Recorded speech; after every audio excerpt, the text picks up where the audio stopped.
Per 15 Januari 2022, Indonesia kembali melaporkan tambahan kasus varian Omikron.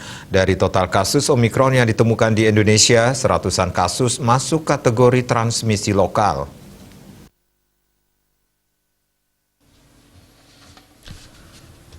Dikutip dari kantor berita Antara, Direktur Pencegahan dan Pengendalian Penyakit Menular Langsung Kementerian Kesehatan RI, Siti Nadia Tarmizi mengatakan ada 748 kasus Omikron di Indonesia hingga 15 Januari 2022. Di mana sebagian besar dari kasus Omikron yang positif ini adalah merupakan pelaku perjalanan luar negeri sebanyak 569 kasus dan transmisi lokal sebanyak 155 kasus.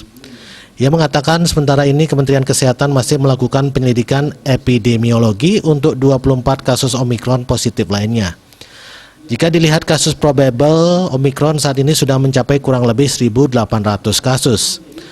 Ia menuturkan kasus pelaku perjalanan luar negeri yang terbanyak adalah Arab Saudi, diikuti dengan PPLN dari Turki yang umumnya merupakan wisatawan Amerika, Malaysia, dan United Emirat Arab.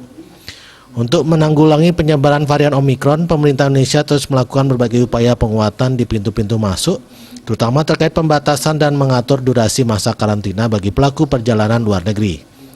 Saat ini masih diberlakukan kebijakan bahwa setiap kasus Omikron positif harus dilakukan isolasi terpusat, baik di Rumah Sakit Darurat Penanganan COVID-19 Wisma Atlet di Kemayoran DKI Jakarta maupun di rumah sakit rujukan.